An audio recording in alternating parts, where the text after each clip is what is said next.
Halo sahabat tech, ketemu lagi kita di sini. Nah, jadi ini saya udah ada monitor dari Lenovo. Pastinya ini bukan buat pajangan doang, tapi saya mau review dong. Nah, nama monitor ini adalah Lenovo L28U Strip 35. Tapi biar gampang saya nyebutnya, ini saya bilang L28U aja ya. Jadi Lenovo L28U ini punya resolusi tinggi, yaitu 4K yang terbilang tinggi buat kelasnya ya. Nah, terus ini tuh buat hiburan, bekerja, sama buat nonton film juga bisa loh sahabat tech.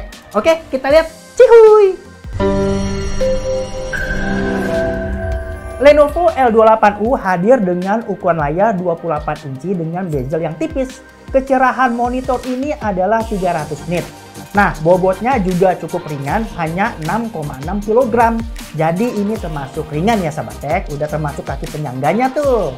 Selain resolusinya tinggi, nah monitor ini punya desain yang ergonomis sahabat tech. Nih saya kasih tahu, ini bisa disesuaikan pivot ke kiri dan ke kanan. Mengatur ketinggian, mengatur kemiringan atau tilt ke depan dan ke belakang. Terus berputar ke kiri dan ke kanan atau swivel sahabat tech. Tapi ini sahabat tech, kalau fitur swivel-nya agak kurang lancar sahabat tech karena ini kurang, seret-seret gitu. Tapi mau gimana pun juga saya suka sama desain ini sahabat tech karena itu ergonomis. Terus dia juga nggak ada gangguan flex sahabat tech tuh. Dia kokoh. Nah, jadi mau ditaruh di mana aja enak.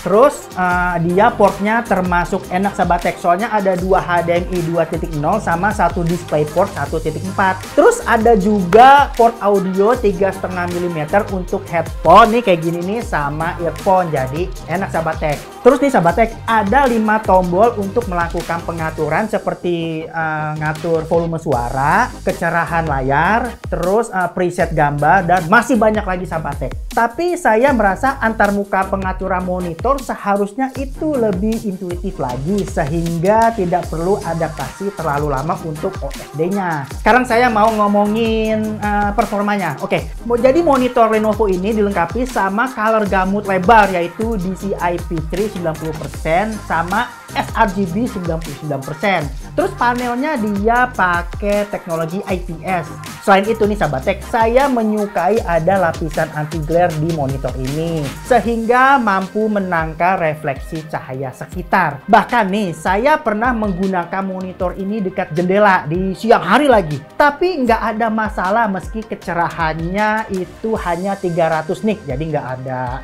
ya refleksi gitu. Kecil, mantap nih monitor. Refresh rate monitor ini adalah 60 Hz dengan kedalaman warna 10 bit. Jadi ini bisa menghasilkan warna sekitar 1 miliar sahabat tech. Terus nggak ketinggalan juga fitur HDR10 untuk meningkatkan kontras dan akurasi warna. Jadi sahabat tech, meski ini bukan monitor gaming, jadi ada fitur-fitur AMD FreeSync agar meningkatkan pengalaman bermain game sahabat tech. Enak. Nah, jadi FreeSync ini melakukan sinkronisasi refresh rate layar dengan frame rate di GPU sahabat tech. Ketika saya menonton film John Wick, warna yang ditampilkannya terlihat baik dan konsisten meski dilihat dari sudut pandang lebar sahabat tech. Ya namanya juga IPS ya. Terus lapisan anti glare-nya membantu meningkatkan pengalaman menonton di hampir seluruh penerangan ruangan. Tapi nih ya sahabat tech, sayangnya ketika film menampilkan adegan malam hari, terdapat sedikit detail yang hilang akibat gangguan black crash. Kabar baiknya nih adalah warna hitam pada monitor cukup pekat dan tidak ada bocoran cahaya LED di pinggiran layar. Top pokoknya. Setelah nonton film, saya bermain game GTA 5 di monitor ini sahabat tech. Pengalaman yang saya dapatkan itu cukup mengasihkan karena warna yang hidup serta detail tinggi berkat resolusi 4K. Dukungan SDR10 juga meningkatkan kontras pada warna game.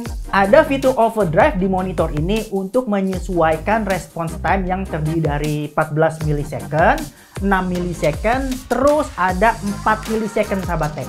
Namun sayangnya gameplay GTA 5 masih menampilkan gangguan blur ketika menangani adegan cepat meski saya pilih response time yang tinggi sahabat tech. Ini dikarenakan oleh refresh rate layar yang kurang tinggi yaitu hanya 60 Hz. Nah, jadi sahabat tech, monitor ini terintegrasi dengan speaker stereo 2 watt. Sayangnya speaker ini performanya ya nggak terlalu baik ya. Terus dia nggak terlalu lantang ketika saya nonton film sama main game. Terus parasi stereonya juga kurang terasa gitu sahabat tech. Jadi kalau sahabat tech mau suara yang lebih imersif, itu saya saranin pakai ini. Speaker eksternal yang dicolokin ke tadi tuh yang port audio 35 mm, 3,5 mm maksudnya. Atau kalau yang mau audio multi channel bisa dicolokin langsung ke AV receiver ke desktop ini. Dari desktop ini pakai HDMI ke AV receiver, jadi suaranya kayak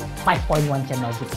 Oke sahabat tech, jadi intinya monitor ini memang cocok untuk penggunaan hiburan atau bekerja. Ini juga bisa digunakan untuk bermain game secara kasual ya, kayak tadi tuh. Terus fitur yang diberikannya cukup mumpuni untuk menampilkan kualitas warna cerah dan kontras tinggi. Resolusi 4K yang memanjakan mata dengan detail tinggi juga enak sahabat tech. Terus ada juga blue light filternya yang akan membuat nyaman mata ketika bekerja di depan komputer dengan waktu yang lama. Oke sahabat tech, sampai di sini dulu perjumpaan kita.